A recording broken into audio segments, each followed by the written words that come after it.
Welcome to Lecture 11, Language Attention Disorders, Evolution and the Physiology of Language. Human language stands out from others because of its productivity, its ability to produce new signals to represent new ideas. There is non-human precursors to language. The common chimpanzee cannot learn to talk, but can learn some language skills using American Sign Language or other visual systems. Their use of language-related symbols differs from human language in many ways. The chimpanzees seldom used the symbols in new original combinations. The chimpanzees use their symbols almost always to make a request, only rarely to describe.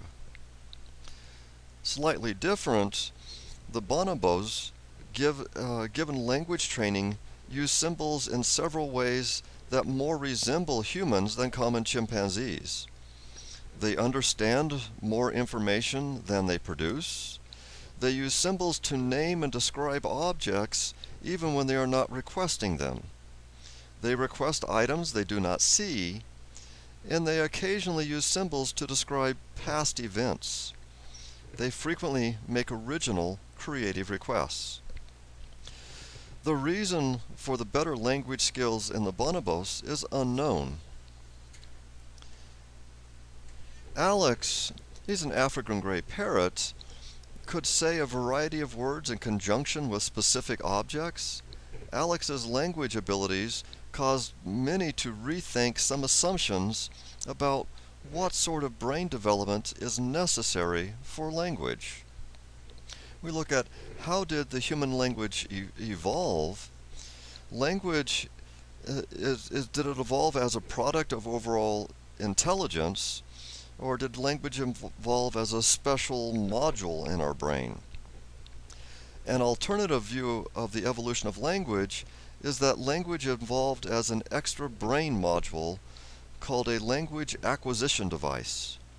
This idea is supported by the fact that children learn language with amazing ease, and that children learn language despite the fact they do not hear enough examples to learn the grammatical structure of language. This is called the poverty of stimulation argument. Language has a critical period, because if you don't learn language when you are young, you will forever be language disadvantaged. Brain damage and language. Language requires the activation of many different areas other than the frontal cortex. Broca's area surrounding the regions, for example, the temporal cortex or the Wernicke's area. People who are bilingual use the same brain areas for both languages, but tend to have a thicker cortex in the language areas. We'll look at music and language. Music and language have many parallels, suggesting they may have arisen together. Trained musicians and music students tend to be better than average at learning a second language. In both language and music, we alter the timing and volume to add emphasis or express emotion. English speakers speak on average about 0.5 to 0.7 seconds between one stressed syllable and another in speech, and prefer music with about the same length of time between beats. Greek and Balkan languages have less regular rhythms than English, and much of the music written by speakers of those languages have irregularly spaced beats. Look at consciousness and attention. And I have a little video that I can't show here. If a cooperative person reports the presence of one stimuli but not of a second, they were conscious of the first but not the second. Consciousness is roughly equivalent to attention. We can be driven, and it can be driven by features of stimulus such as brightness, motion, or size. Inattention blindness. You are conscious only of a few things in your visual field at a time. If things change slowly or during a blink, you are unlikely to notice the change. Brain activity is associated with consciousness. Consciousness seems to be an all or none. You cannot be partially conscious of a stimuli. The brain attends to some things even if you're not conscious of the stimulus. Lots of examples here I'll talk about in class. We'll talk about consciousness and attention. We're going to be looking at some mood disorders. First one I want to start out with is major depressive disorder, major depression. And people with major depression feel sad, helpless, and lacking energy and pleasure for weeks at a time. Individuals with major depression also feel worthless, have trouble sleeping, cannot concentrate, get little pleasure from sex or food, and may contemplate suicide, and in many cases can hardly imagine being happy. Depression is usually episodic. It's not constant. People may feel normal for weeks, months, or years between episodes of depression. Depression is more common among women than men, although childhood depression is equally common in both boys and girls.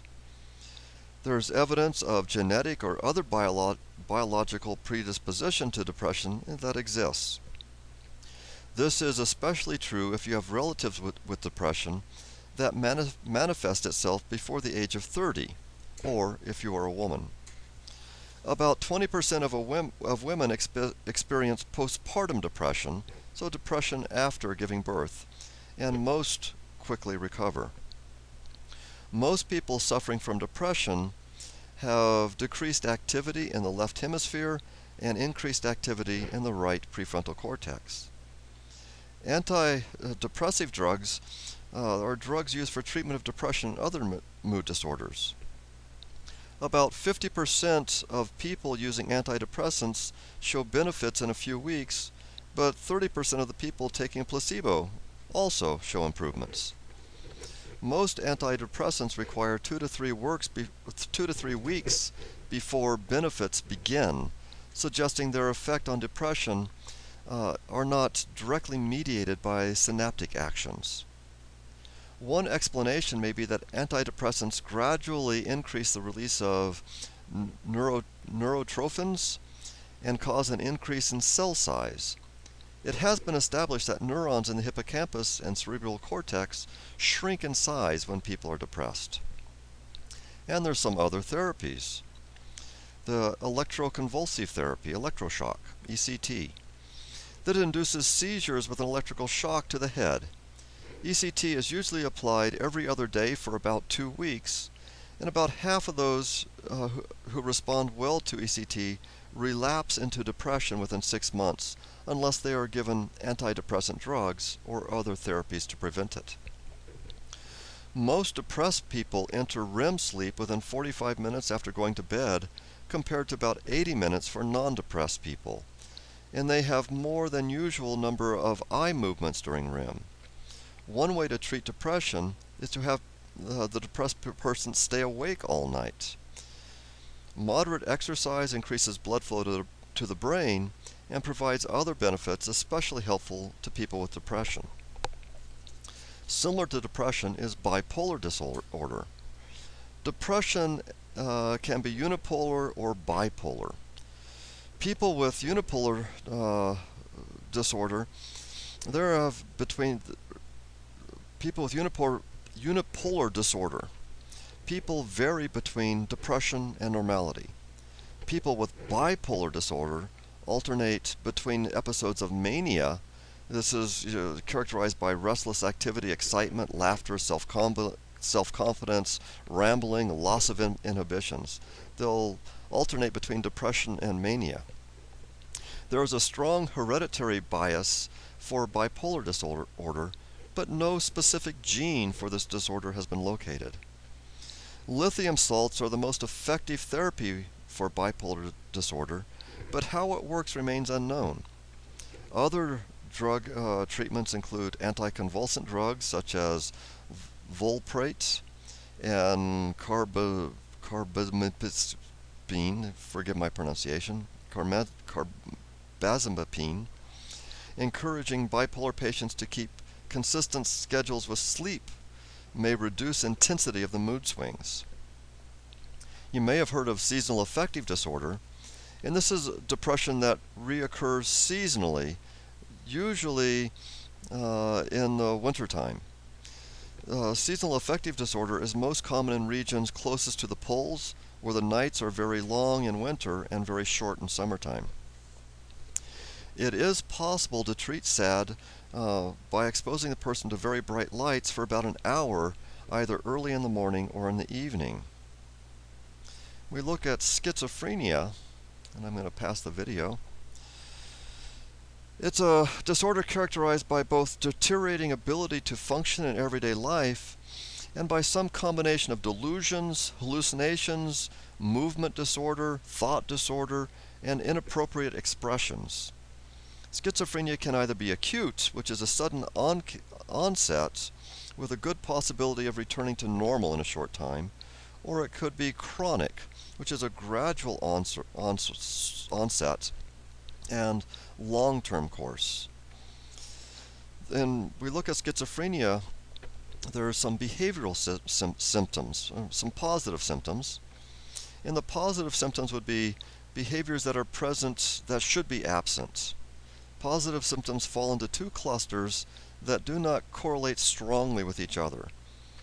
The psychotic cluster of positive symptoms consists of delusions and hallucinations. The disorganized cluster of positive symptoms consists of inappropriate emotions, bizarre behaviors, and thought disorder. The negative symptoms are behaviors that are absent that should be present, such as defects in social interactions and emotional expressions. Disordered thoughts may be the most important characteristics of schizophrenia. The neurodevelopmental hypothesis of schizophrenia is caused in large part by abnormalities in the nervous system during prenatal or neonatal periods. Many people with schizophrenia had problems before or shortly after birth that could have affected their brain development, including poor nutrition, low birth weight, and complications during delivery, such as extensive maternal bleeding or prolonged labor. There's the Rh incompatibility between mom and her children is associated with increased probability of schizophrenia, especially in boys and later born babies. There's an unusual one, a season of birth effect. And this is a tendency for those born in winter to have a slightly greater probability of developing schizophrenia. This tendency occurs only in non-tropical climates.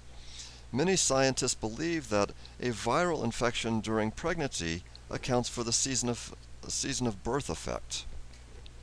A small rise in temperature, such as caused by a low-grade fever, results in a slower cell division of the brain of the developing fetus.